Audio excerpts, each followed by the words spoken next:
روایات میں آتا ہے کہ جب حضرت آدم علیہ السلام کے مبارک وجود کا گارا بنا لیا گیا تو اسے ہواؤں کے ذریعے اتنا خشک کیا گیا کہ وہ بجنے والی مٹی کی طرح ہو گیا، جیسے ٹھیکری۔ پھر فرشتوں کو حکم ارشاد فرمایا کہ اس کو میدان عرفات کے پاس وادی نعمان میں رکھ دو۔ اس کے بعد اللہ پاک نے اپنے دست قدرت سے حضرت آدم علیہ السلام کا وجود بنایا۔ فرشتوں نے پہلے کبھی ایسی خوبصورت شکل و صورت نہیں دیکھی تھی، لہٰذا حضرت آدم علیہ السلام کا مبارک وجود دیکھ کر وہ بڑے حیران ہوئے اور ان کے ارد گرد تعجب سے دیکھتے رہے۔ دوستو، اب بات کرتے ہیں کہ زمین میں چشمے کیسے جاری ہوئے۔ ایک روایت میں ہے کہ جب اللہ پاک نے حضرت آدم علیہ السلام کو پیدا فرمانے کا ارادہ کیا تو زمین سے فرمایا، میں تجھ سے ایک مخلوق پیدا فرمانے لگا ہوں، تو جس نے میری فرمانبرداری کی اسے میں جنت میں داخل کروں گا، اور جس نے میری نافرمانی کی اسے میں جہنم میں ڈال دوں گا۔ تو زمین نے عرض کیا، اے میرے رب، کیا تو مجھ سے ایسی مخلوق کو پیدا فرمائے گا جو جہنم میں جائے گی؟ تو اللہ پاک نے ارشاد فرمایا، ہاں۔ اس پر زمین اس قدر روئی کہ چشمے جاری ہو گئے اور یہ قیامت تک جاری رہیں گے۔ دوستو، حضرت آدم علیہ السلام کی پیدائش سے جڑی ایک دلچسپ بات یوں بیان ہوئی ہے کہ اللہ پاک کے حکم سے جب زمین سے مٹی جمع کر لی گئی تو اللہ پاک نے حکم ارشاد فرمایا کہ اس کو وہاں رکھو جہاں آج خانہ کعبہ ہے۔ پھر فرشتوں کو حکم ہوا کہ اس مٹی کے مختلف پانیوں سے گارا بنائیں۔ پھر اس پر 40 دن بارش ہوئی، 39 دن غم کی اور 1 دن خوشی کی۔ اسی لیے انسان کی زندگی میں خوشی کم اور غم زیادہ ہیں۔ اور دوستو، آپ علیہ السلام کی پیدائش سے جڑی ایک اور معلومات ملاحظہ فرمائیں جو کہ کھجور، انگور اور انار کی پیدائش کے حوالے سے کہا جاتا ہے کہ حضرت آدم علیہ السلام کا مبارک خمیر جس مٹی سے تیار ہوا اس سے بچ جانے والی مٹی سے کھجور کا درخت بنایا گیا، جیسا کہ مسلمانوں کے چوتھے خلیفہ حضرت علی شیر خدا رضی اللہ تعالیٰ عنہ بیان کرتے ہیں کہ حضور صلی اللہ علیہ وآلہ وسلم نے ارشاد فرمایا، کھجور کا احترام کرو کیونکہ یہ تمہارے والد حضرت آدم علیہ السلام کی بچی ہوئی مٹی سے پیدا کی گئی ہے۔ اور ایک روایت میں ہے کہ کھجور، انار اور انگور کو حضرت آدم علیہ السلام کی بچی ہوئی مٹی سے پیدا کیا گیا ہے۔ دوستو، رہی بات یہ کہ حضرت آدم علیہ السلام کی پیدائش کے لیے زمین سے مٹی کس فرشتے نے لائی تھی، اس حوالے سے روایت میں آتا ہے کہ اللہ پاک نے حضرت جبرائیل علیہ السلام کو حکم ارشاد فرمایا کہ زمین سے ایک مٹھی مٹی اٹھا کر لاؤ۔ حضرت جبرائیل علیہ السلام نے زمین سے مٹی اٹھانی چاہی تو زمین نے اس کا سبب پوچھا، آپ نے سارا واقعہ بیان کیا۔ اس پر زمین کہنے لگی، میں خدا کی پناہ چاہتی ہوں اس بات سے کہ مجھ سے کچھ کام کیا جائے یا میری کوئی چیز خراب کی جائے۔ حضرت جبرائیل علیہ السلام مٹی لیے بغیر واپس لوٹ آئے اور عرض کی، اے میرے رب، زمین نے تیری پناہ مانگی تو میں تیرے نام پاک اور تیری عزت کا ادب کرتے ہوئے واپس آ گیا اور اسے پناہ دے دی۔ پھر اللہ پاک نے حضرت میکائیل علیہ السلام کو بھیجا تو انہوں نے بھی اسے پناہ دی اور بارگاہ الہی میں وہی عرض کی جو حضرت جبرائیل علیہ السلام نے کی تھی۔ پھر اللہ پاک نے حضرت اسرافیل علیہ السلام کو بھیجا تو وہ بھی اسی طرح واپس آ گئے۔ پھر حضرت اسرائیل علیہ السلام کو بھیجا۔ جب زمین نے ان سے پناہ مانگی تو انہوں نے فرمایا، میں اس بات سے اللہ پاک کی پناہ مانگتا ہوں کہ اس کے حکم پر عمل کیے بغیر واپس چلا جاؤں۔ چنانچہ انہوں نے زمین سے مٹی لے لی تو اللہ پاک نے روح قبض کرنے کا کام بھی انہی کے ذمہ لگایا کہ تم نے ہی اس مٹی کو زمین سے الگ کیا ہے، تم ہی اس کو ملانا، اور ان کا نام ملک الموت یعنی موت کا فرشتہ رکھا گیا۔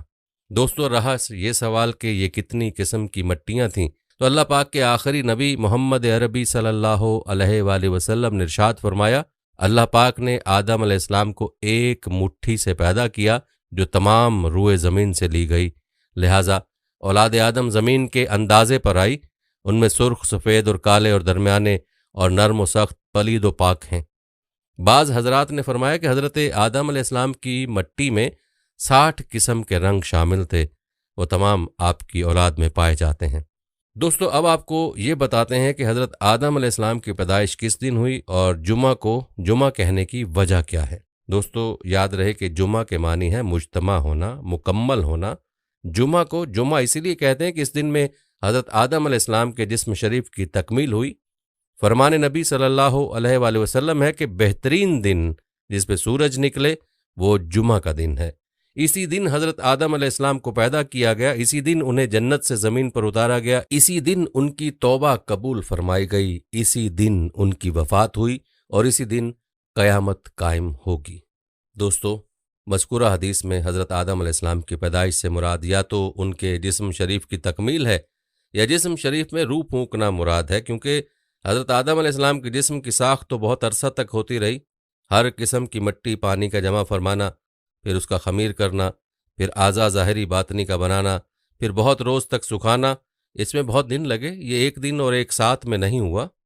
دوستو، ایک اور دلچسپ بات جو آپ علیہ السلام کی پیدائش اور انسان کے جسم سے روح نکلتے وقت کی تکلیف سے متعلق ہے، ملاحظہ فرمائیں۔ کہتے ہیں کہ اللہ پاک نے جب روح کو حضرت آدم علیہ السلام کے جسم میں داخل ہونے کا حکم ارشاد فرمایا تو روح نے عرض کیا، یا اللہ پاک، یہ جگہ نہایت گہری اور اندھیری ہے۔ 3 بار حکم الہی ہوا اور تینوں بار روح نے یہی عرض کی، تو اللہ پاک نے فرمایا، نہ چاہتے ہوئے داخل ہو رہی ہے تو پھر نکلنے میں بھی سخت تکلیف ہوگی۔ یہی وجہ ہے کہ جب انسان کے جسم سے روح نکلتی ہے تو سخت تکلیف ہوتی ہے۔ پیارے دوستو، یہ تھی کچھ معلومات جو کہ حضرت سیدنا آدم علیہ السلام کی پیدائش کے ساتھ منسلک تھیں۔ چلیے بات کرتے ہیں آپ علیہ السلام کی عمر مبارک کی اور آپ علیہ السلام کی وفات کی۔ تو دوستو، یاد رہے کہ حضرت آدم علیہ السلام کی اصل عمر 1000 برس تھی۔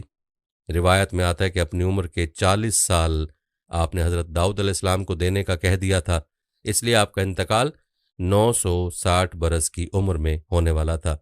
جب حضرت آدم علیہ السلام 960 سال کے ہو گئے تو بچوں سے کہا، مجھے جنت کے پھل کھانے کی خواہش ہو رہی ہے۔ سارے بچے ادھر ادھر پھیل گئے پھل ڈھونڈنے کے لیے۔ راستے میں ان کو موت کے فرشتے ملے جو انسانی شکل میں تھے۔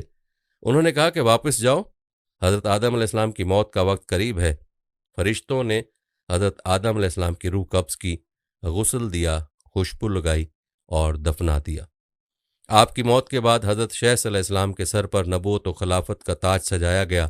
کہا جاتا ہے کہ حضرت آدم علیہ السلام کی وفات کے 1 سال بعد حضرت حوا کا بھی انتقال ہو گیا۔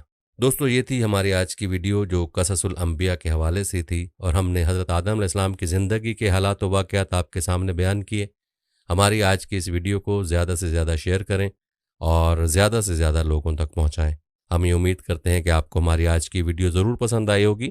اگر آپ کو ہماری آج کی ویڈیو پسند آئی ہے تو سب سے پہلے تو اس کو لائک کریں اور اپنی رائے کا اظہار کمنٹ سیکشن میں لازمی کریں، سبسکرائب کر لیں اور ساتھ ہی لگے گھنٹی کے بٹن کو بھی کلک کریں تاکہ آپ کے پاس ہمارے آنے والی مزید ویڈیوز کا نوٹیفیکیشن بر وقت ملتا رہے۔ اللہ تعالیٰ آپ کو اپنی حفظ و امان میں رکھے۔